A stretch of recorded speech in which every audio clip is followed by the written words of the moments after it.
Avec nous, le professeur de médecine Jean-François Toussaint, chercheur et directeur de l'Institut de recherche biomédicale et d'épidémiologie aussi du sport.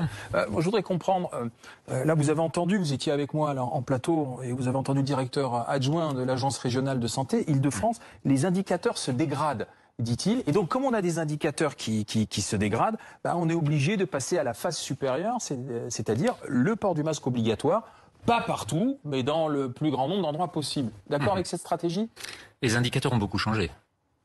Les indicateurs qui sont ceux de la contamination, dans une phase comme celle du printemps, ne sont pas les mêmes que celles d'une phase d'été. Et les indicateurs principaux, comme toujours, dans une pandémie, ça reste la mortalité. Le nombre de décès en France est inférieur à 10 par jour depuis plus d'une semaine. Nous avons donc un seul événement depuis le début de l'année, celui d'une phase qui est passée par une hauteur de vague maximale fin mars, début avril, et qui ne cesse de diminuer depuis. Donc on est en décrue constante. On est en décrue constante dans toutes les régions de France, dans tous les départements et les territoires d'outre-mer. On a passé les pics de Guyane et de Mayotte également dans les dernières semaines. On a vu que cela avait eu un décalage temporel avec en particulier l'Amérique du Sud pour la Guyane. Et donc ce ne sont que des cas positifs. Et les cas positifs de l'été ne sont pas du tout les cas positifs du printemps. C'est-à-dire que ce sont des sujets jeunes, ce sont des sujets qui en font de très peu de formes sévères et également qui constituent de moins en moins de risques de décès. Mais qui sont contaminateurs. Parce qu'on dit que le virus circule énormément, il circule à vitesse grand V, pas partout en France, en fonction des régions, mais notamment là à Paris. Et donc on se dit attention, il faut faire en sorte de court-circuiter cette circulation. Et pour court-circuiter la circulation, le masque, puisque c'est la projection des fameuses gouttelettes. C'est une théorie qui est un peu illusoire, c'est-à-dire qu'on espère pouvoir diminuer par ce biais-là les contaminations, ce qu'on voit bien ne pas arriver à faire. Et d'ailleurs, aucun des pays qui ont tenté cette hypothèse n'y sont parvenus, que ce soit en Allemagne, que ce soit en Catalogne, que ce soit au Royaume-Uni. Et on a des effets qui ne sont pas suivis d'une diminution de la mortalité. Quand on a à la fois des risques avec des personnes âgées, avec des sujets malades ou avec des facteurs de risque élevés, cardiovasculaires, métaboliques, et un virus et une canicule.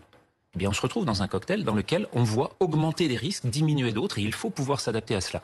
Actuellement, la canicule que l'on voit actuelle dans ces jours-ci va avoir, sur les relations qui sont publiées par Santé publique France, un total probable de 500 décès. En tout cas, on est aux alentours de 100 décès par jour, c'est-à-dire 10 fois plus que le coronavirus. Et qu'est-ce qu'on doit faire ? Quand on est dans une phase à risque comme celle-là, c'est retirer la plupart des vêtements chauds, retirer en particulier ceux qui bloquent les voies aériennes supérieures, c'est-à-dire le masque. On est dans une situation de danger potentiel et d'augmentation du risque. C'est important ce que vous dites, c'est en extérieur aujourd'hui, quand on a des températures... pendant les canicules. Voilà, pendant la canicule, vous dites, le risque, c'est pas le Covid. Le risque, c'est plutôt, quand on est sujet à risque, personne âgée, c'est plutôt l'asphyxie, donc enlever le masque. La chaleur. Oui, exactement, l'augmentation. On fait un malaise. Et c'est ce malaise-là, effectivement. Il faut éviter, et donc il vaut mieux enlever le masque. Mais donc on en revient sur le masque en extérieur, finalement, c'est pas si utile que ça. On n'a aucune démonstration scientifique, et deux, on a surtout des pays qui connaissent des canicules très importantes, je pense à Israël, qui lui a renoncé à rendre obligatoire le masque en extérieur pendant les phases de canicule, c'est-à-dire qui a pris la décision exactement opposée à celle que nous voyons actuellement. Bon nombre de vos confrères médecins, pourquoi le conseil scientifique, pourquoi nos responsables politiques poussent et nous disent attention, on se fait même taper sur les doigts, c'est obligatoire, faites-le, sinon vous prenez 135 €, puisque vous dites scientifiquement, il n'y a rien qui est prouvé. Non, il n'y a rien, et d'autre part, on va avoir des effets qui vont être ceux de la canicule, c'est-à-dire qu'on va perdre progressivement ce qu'on avait gagné sur le virus, que l'on croyait avoir gagné par ces comportements, qui étaient une fois de plus très importants au moment de la charge virale la plus importante, celle dans laquelle ces contaminations étaient maximales en février, mars et avril, et sur lesquelles maintenant les sujets jeunes qui sont concernés, les sujets asymptomatiques qui sont concernés, ne sont plus les mêmes et ne sont plus en phase d'augmentation des cas graves et des cas en réanimation. La maladie est là, mais la maladie évolue. Et donc c'est ça qu'il faut pouvoir trouver les réponses adaptatives. Or celle-ci n'en est pas une, d'une part parce qu'on n'a pas la démonstration une fois de plus qu'elle réduit le risque, d'autre part parce que nous sommes en fin de cette première phase pandémique, troisièmement parce que le risque mortel a été réduit de 99%. Cette distanciation, l'utilisation des masques aurait été utile si nous avions été déconfinés au mois de mars, au pic de l'activité. virale. Et alors à ce moment-là, oui, c'était un point important sur lequel nous aurions une transmission importante. Ce n'est plus le cas actuellement. Et par contre, on a un autre risque, en particulier pour les personnes fragiles, pour les personnes sensibles, pour les personnes frêles, pour les personnes âgées, qui vont avoir une augmentation de la température interne liée au masque. Une fois de plus, un certain nombre de pays ont déjà renoncé en phase caniculaire. C'est pendant cette phase caniculaire qu'il faut être attentif à toute l'augmentation des autres indicateurs et à d'autres augmentations d'autres risques. Ça veut dire que vous n'êtes pas inquiet de la super-contamination de la rentrée annoncée par le professeur Delfrécy ou du risque de super-contamination annoncé par le Conseil scientifique? Mais non, pas du tout, puisqu'on ne sait pas du tout si elle va arriver. Ni lui, ni moi, ni personne n'a la capacité à dire ce qu'il va se produire. La seule chose que l'on voit, c'est qu'en Amérique du Sud, on voit se maintenir une phase active très longtemps. Et c'est ça qui indique une possible saisonnalité. Je répète, ce n'est pas une deuxième vague liée au comportement des Français. C'est une saisonnalité qui reviendra, comme les orthomyxovirus l'ont fait avec la grippe. C'est combien de temps, au fait, le port du masque? C'est sur un mois, Madame Swiris? C'est pour l'instant, l'arrêté est pour un mois, mais il est évidemment reconductible en cas de besoin. On comprend bien, comme vous le disiez, qu'un certain nombre de personnes ne vont pas souhaiter l'appliquer direct. Est-ce qu'il faut les considérer comme des délinquants, comme vient de le dire cet officier, qui dit « notre rôle à nous, c'est de s'affronter à la petite et à la grande délinquance ». Est-ce que les gens qui sont dans ce contexte-là sont des délinquants alors qu'on sait que la mortalité, une fois de plus, et donc le risque, je dis bien le risque de transmission, n'est plus du tout celui que nous avons eu au mois d'avril.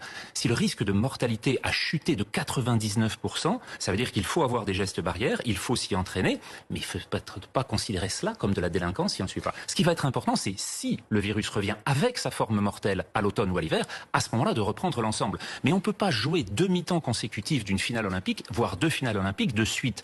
Là, on est dans une situation dans laquelle il faut prendre le temps de retrouver un certain nombre d'éléments de repères et d'avoir des éléments scientifiques pour fonder la décision, ce qui n'est pas le cas pour l'instant. Il y a débat d'ailleurs en ce moment sur est-ce qu'il faut laisser les jeunes vivre, et la fameuse contamination, l'espèce d'immunité collective, ça nous aidera à désamorcer la rentrée. C'est le professeur Combe qui dit ça, qui s'est fait d'ailleurs renvoyer dans ses 18 mètres par le Conseil scientifique. À tort ou à raison alors? Est-ce que sa stratégie pourrait être la bonne? Eh bien, les 2 études qui viennent d'être publiées la semaine dernière vont exactement dans cette direction-là. C'est-à-dire que vous avez à Singapour pour des sujets asiatiques, comme à Stockholm pour des sujets européens, des études qui montrent que nous avons une immunité naturelle et que celle-ci est en train de se renforcer. 50% des personnes asymptomatiques ayant justement une capacité à se défendre avec des cellules qui vont être en possibilité de réduire la gravité de la maladie. Et donc ce fait de pouvoir trouver dans une période où il n'y a pas de décès, où il n'y a pas de cas graves, comme c'est le cas cet été, des jeunes qui sont en grande condition physique et qui permettent à ce moment-là de s'immuniser, de trouver ces conditions-là, va nous renforcer l'automne et l'hiver venu. Mais il n'y a pas de cas graves. Pourquoi? Parce qu'on est beaucoup plus dehors, tout simplement. Et on voit que les contaminations avaient lieu en lieu clos au plus fort de l'épidémie. C'est pas le cas puisque ces aspects-là, on les retrouve aux États-Unis, on les retrouve de la même façon. Et donc on voit bien qu'il y a là une forme d'adaptation des communautés, des sociétés, de l'espèce, en tout cas, à ce virus.